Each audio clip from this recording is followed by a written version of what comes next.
प्रिय साथियों, नमस्कार।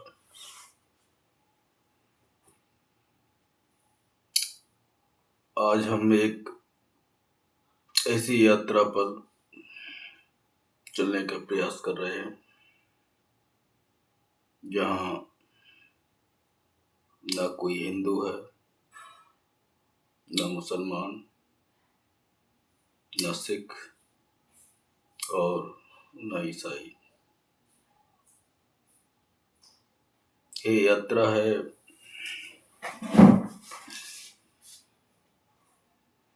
मानव हृदय की, आत्मा की, जहाँ पांचों महान ग्रंथ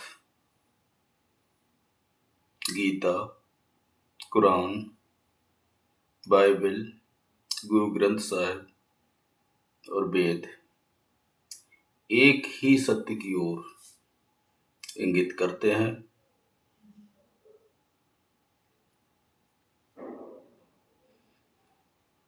एक ही तत्व के दर्शन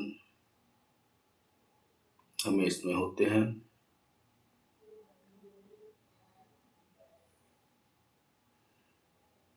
ये कहें कि ईश्वर एक है, मार्ग अनेक हैं और संपूर्ण मानवता उसका परिवार है। आइए इस दिव्यता और इसकी एकता को उनके शब्दों में सुने, समझें और अत्यंत गहराई के साथ विचार करें। विचार नहीं, एक गहन अनुभव में उतरे। तो सर्वप्रथम हम श्रीमद् भगवत गीता का एक श्लोक लेते हैं। मूल श्लोक है जिसके अनुसार ये श्रीमद् भगवत गीता के अध्याय 2 का 48वां श्लोक है। योगस्थ कुरु कर्माणि संग त्वत्वा धनंजय, अर्थात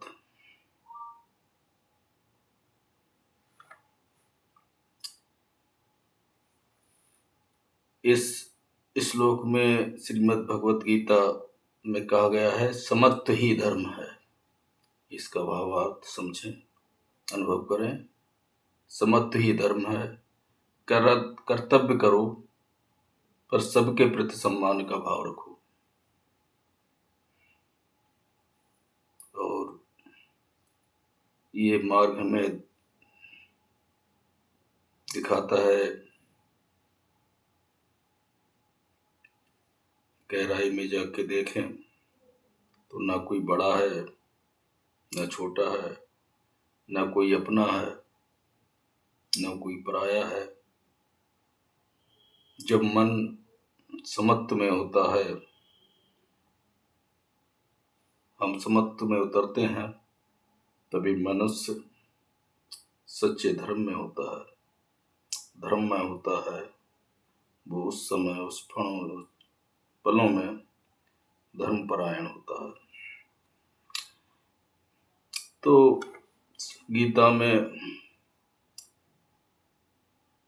धर्म का मूल सार कहें, एक समभाव को माना गया है, समभाव को कहा गया है, सभी में समान भाव रखना। रामचरितमानस में भी श्री तुलसीदास जी ने कहा है कि समदर्शी इच्छा कछु नाहि। जो समदर्शी हैं, समान रूप से सभी को देखते हैं और जो इच्छा से रहित हैं,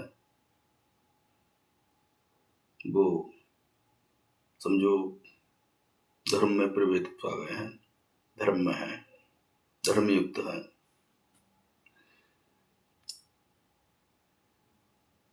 अब हम कुरान को लें, कुरान में सूरा अल हुजरात 49-13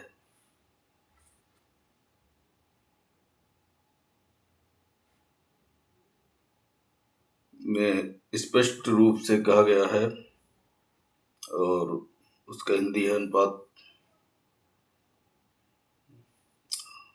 के रूप में हम देखें तो उसमें साफ कहा गया है कि हे मानवो, हमने तुम्हें एक पुरुष और एक स्त्री से पैदा किया है। हमने तुम्हें जातियों और समुदायों में इसलिए बांटा है कि तुम एक दूसरे को पहचानो, ना कि नफरत करो। ये कुरान के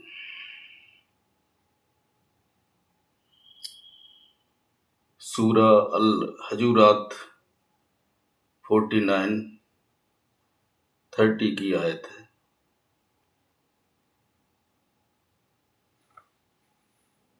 इसमें स्पष्ट रूप से समानता का संदेश दिया गया है। यह सीधा संदेश है कि मानवता एक परिवार है, विविधता ईश्वर की योजना है। जिन्होंने अलग अलग समूह बनाए हैं रहने के लिए, वो जिससे हम अलग अलग स्थानों पर रहते हैं तो अलग अलग भौगोलिक स्थितियों की वजह से अलग अलग संस्कृतियाँ, अलग अलग रंग रूप हो जाते हैं, अलग अलग विचार भी हो जाते हैं, लेकिन वो सभी एक हैं। तो ये सीधा संदेश है कि मानवता एक परिवार है, विविधता ईश्वर की योजना है, और श्रेष्ठ वही है जो सबसे अधिक पवित्र, दयालु और न्यायप्रिय है। ये इस आयत का आशय है। बाइबल में भी इसी तरह स्पष्ट रूप से कहा है सद्भावना के लिए। और बाइबल का एक वचन है जोहन 13:34 में, उसमें कहा गया है love one another as I have loved you. That is love one another as I loved you. अर्थात हम कह सकते हैं कि प्रभु ईसा मसीह स्पष्ट संदेश देते हुए कहते हैं कि एक दूसरे से प्रेम करो जैसे मैंने तुमसे किया है। तो इससे स्पष्ट बात क्या होगी कि जैसे मैं आप लोगों से प्रेम करता हूं, वैसे ही आप भी एक दूसरे से प्रेम करो। ये प्रेम केवल अपने लोगों के लिए नहीं है, अपने धर्म के लिए लोगों के लिए नहीं है, अपनी जात या समुदाय के लिए नहीं है, अपने क्षेत्रीय लोगों के लिए नहीं है, बल्कि अजनबी, दुखी, शत्रु, गरीब, सभी के लिए भाई एक प्रेम। प्रेम अलग अलग नहीं होते हैं, प्रेम एक ही होता है, और वो सबके लिए प्रेम करने के लिए कहा गया है। और ये स्पष्ट रूप से समानता का संदेश देता है, जैसा गीता में भी कहा गया है। तो इस तरह से बाइबल में सार्वभौमिक प्रेम के रूप में समानता का संदेश दिया है। ऐसे ही हम और भी ग्रंथ उठा के देख लें, गुरु ग्रंथ साहब है, उसमें भी उसमें अंग दिए हैं। अंग 13-49 में गुरुमुखी में उन्होंने लिखा है,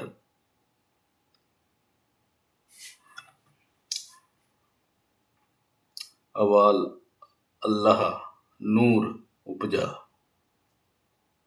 अवल अल्लाह नूर उपजा, कुदरत के सब बंदे।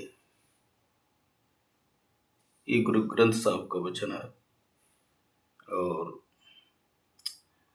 अंग 1349 में लिखा है कि अवल अल्लाह नूर उपजे, कुदरत के सब बंदे।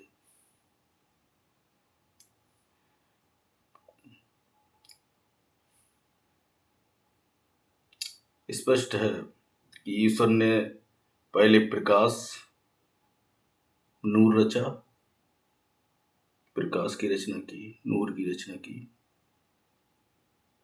उसी नूर से सभी उत्पन्न हुए हैं, उसी प्रकार से, उसी एक ही प्रकार से, ईश्वरीय प्रकाश से सबका जन्म हुआ है, सभी उत्पन्न हुए हैं।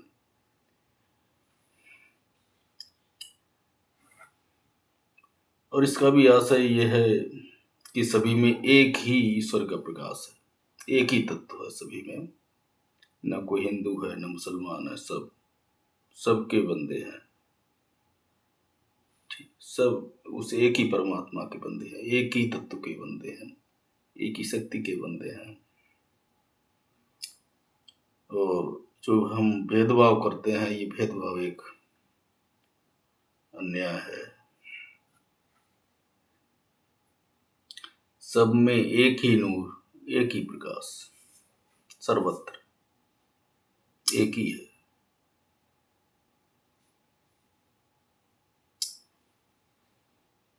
और सभी ग्रंथों में कबीरदास जी के ने भी यही कहा है। इसी तरह से बहुत सारे उनके दोहे हैं।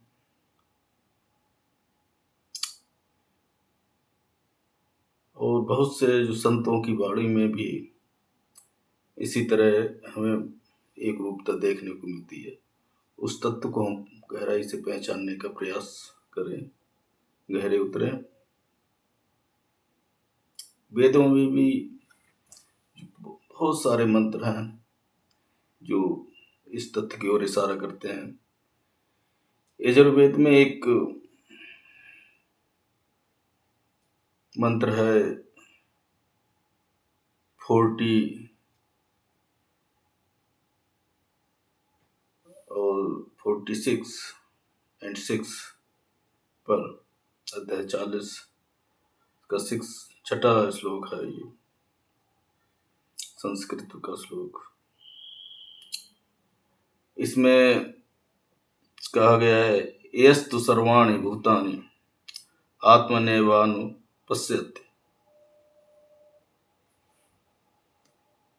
अर्थात वेद कहते हैं कि वह ज्ञानी है जो सब प्राणियों को अपने भीतर और अपने को सब में देखता है।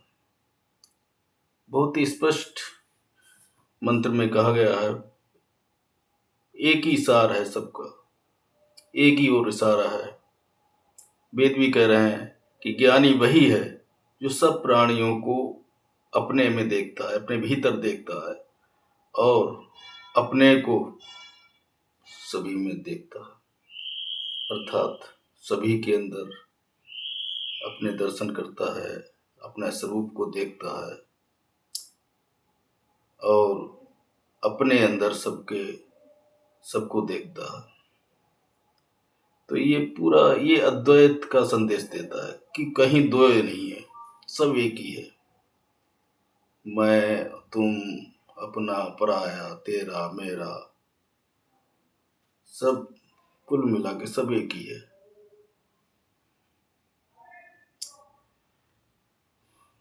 तो ये अद्वैत, समानता कह लो, अद्वैत कह लो, प्रेम कहो, सार्वभौमिक प्रेम कहो, सभी ये समता का संदेश देते हैं, समानता का संदेश देते हैं। और समानता में उतरे बिना, उस क्षणों में उतरे हुए बिना, सभी में जब तक हम अपने आप को नहीं देखते और अपने आप में सभी को नहीं देखते, तब तक हम धार्मिक भाव में, धार्मिक स्थिति में, धार्मिक प्रज्ञा में, धार्मिक अनुभव में या आध्यात्मिक गहराइयों में अपने आप को नहीं देख पाएंगे।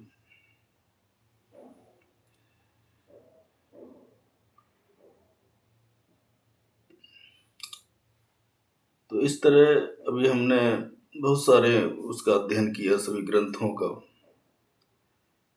उनमें से हमने कुछ बहुत सारे ऐसे तत्व हैं जो समानता की ओर इंगित करते हैं। गीता में कहा गया है समत्व, उसी चीज को समत्व सद्भाव के रूप में कहा गया है स्पष्ट रूप से। और कुरान में पूरे मानव को एक परिवार कहा गया है, पूरी मानवता को, पूरे सभी मानवों को एक ही परिवार बोला गया है। बाइबल में सार्वभौमिक प्रेम को ही पूरा धर्म माना गया है। और गुरु ग्रंथ साहब सब में एक ही नूर बताया गया है। तो सब एक दूसरे को सब जोड़ देते हैं, सभी अद्वैत की ओर इशारा करते हैं। जो अद्वैत हम हिंदू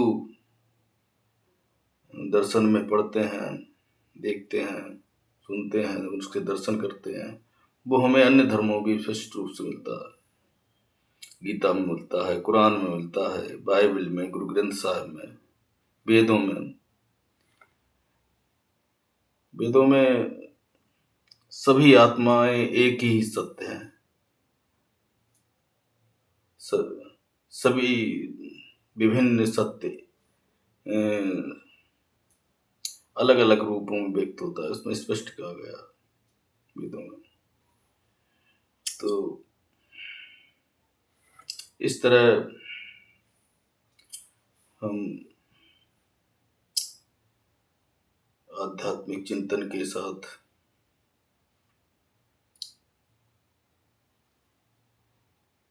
गहराइयों में धर्म ग्रंथों को सही रूप में समझने का प्रयास करें तो पाएंगे कि ईश्वर अनेक है, अनेक नहीं है, ईश्वर एक है। और उसको प्राप्त करने के, उस तक पहुंचने के मार्ग अलग अलग हैं, अलग अलग भाषाएं हैं, अलग अलग कहने का तरीका है, अलग अलग व्यक्तियां हैं। और सबका मूल तत्व एक ही है, सभी ने एक ही बात को कहना चाहा है। तो इस तरह हम कहें जो सर्वधर्म सद्भाव है, सभी धर्मों में सद्भावना, कोई भी धर्म हो, हर धर्म के व्यक्ति को हम देखें कि ये वही है जो हम हैं, या उसके अंदर अपने आप को देखें, या अपने अंदर उसको देखें, तो मैं समझता हूँ ये कि इबादत की, पूजा की, प्रार्थना की, धर्म में प्रवेश करने की पहली सीढ़ी होगी। इसको साथ लेकर इस सोच को, इस सत्य को, इस मूल को और इस तत्व को ग्रहण करके ही हम आध्यात्मिक जीवन में या धार्मिक जीवन में प्रवेश करने के पात्र होंगे।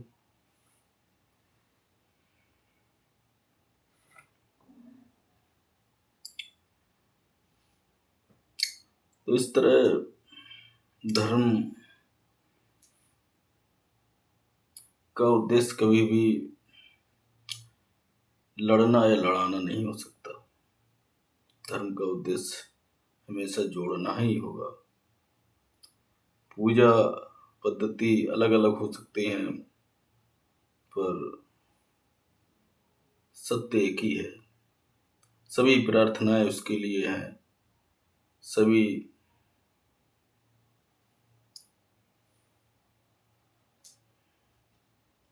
नवाजें उसी के लिए हैं, सभी शब्द कीर्तन उसी के लिए हैं।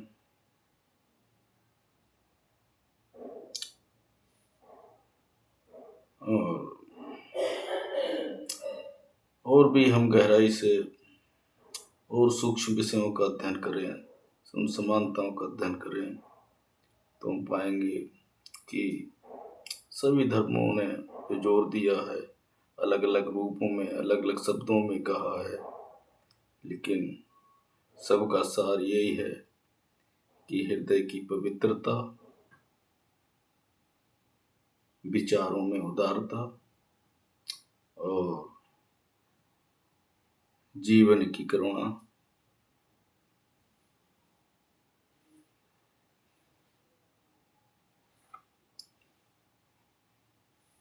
हमारे अंदर जब तक नहीं है, तब तक हम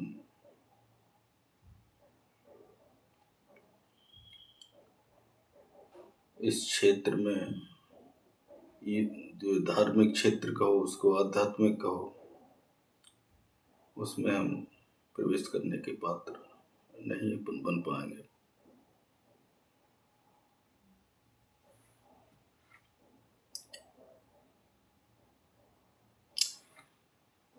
प्रिय साथियों,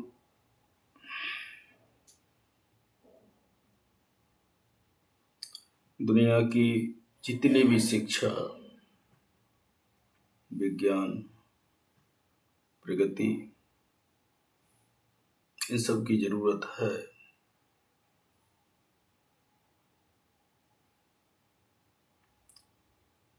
बहुत जरूरत है, और हमें निश्चित ही इस दिशा में आगे बढ़ना चाहिए। लेकिन ये सब आखिर है किसके लिए?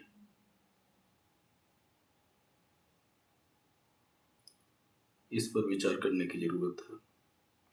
तो हम पाएंगे इसके संतुलन के लिए, इस प्रगति को संतुलित करने के लिए जितनी आवश्यकता इनकी है, वैज्ञानिक उन्नति की है, शिक्षा की है, उतनी ही आवश्यकता प्रेम की है, सार्वभौमिक प्रेम की है, करुणा की है, एकता की है, सद्भावना की है और भाईचारे की है।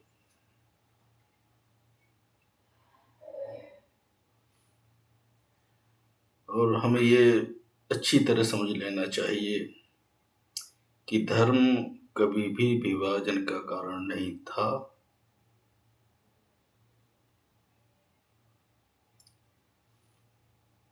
कभी भी विभाजन करने के लिए धर्म की स्थापना नहीं हुई, तोड़ने के लिए, जोड़ने के लिए हुई। लेकिन हमारे अहंकार ने, हमारी लालसा ने उसे ऐसा बना दिया। तो हम धर्म के मूल में जाकर जरूर देखें,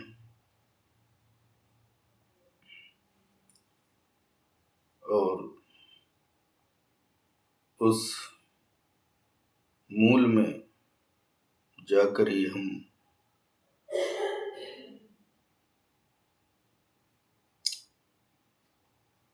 उस आध्यात्मिक अनुभव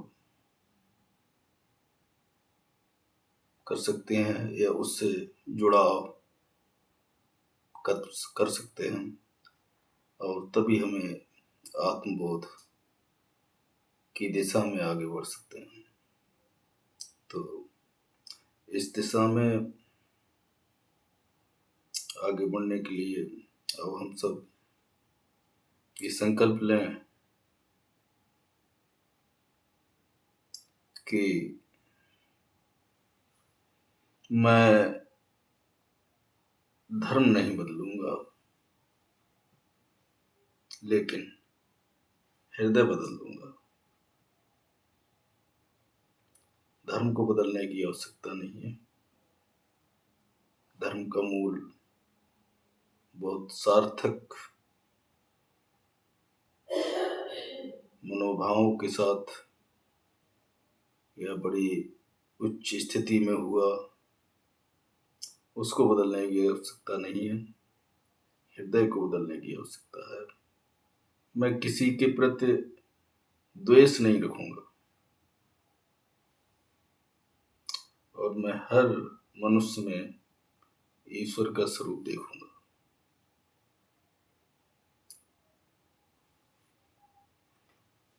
मनुष्य में क्या सर्वत्र वही है, दूसरा कोई है ही नहीं, दूसरा का किसी का अस्तित्व ही नहीं है। सर्वत्र वही है, वही था और वही रहेगा। जो हम परिवर्तन देखते हैं उसे हमारे धर्म ग्रंथों में माया कहा गया है। उसके रूप बदलते हैं। वो एक बहाव है बादल की तरह, बनना बिगड़ना, चले जाना कुछ समय बाद, लेकिन मूल वही रहेगा।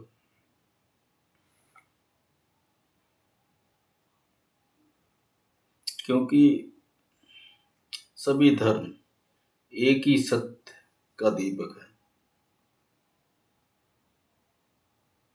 सभी धर्म दीपक अलग अलग हो सकते हैं, लेकिन सबका कार्य प्रकाश देना है। और प्रकाश में हम सत्य को देख सकते हैं, किसी वस्तु को देख सकते हैं। तो सभी धर्म एक ही सत्य के विभिन्न दीपक हैं, बस उनकी ज्योतियां अलग अलग है और उनसे निकलने वाला प्रकाश एक है।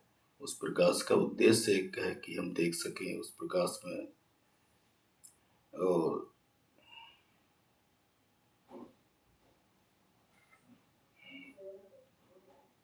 इस तरह हम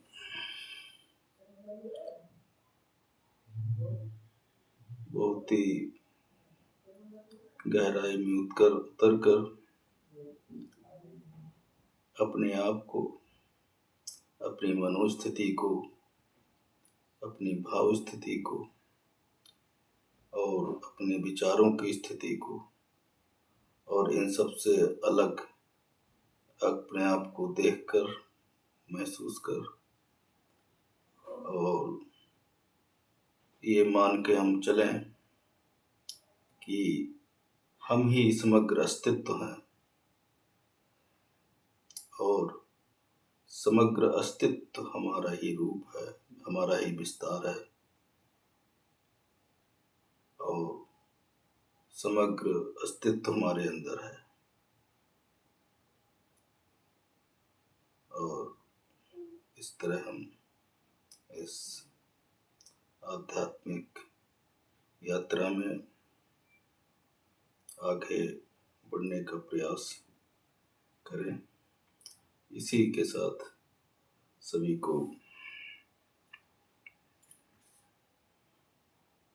हमारा कोटि कोटि प्रणाम।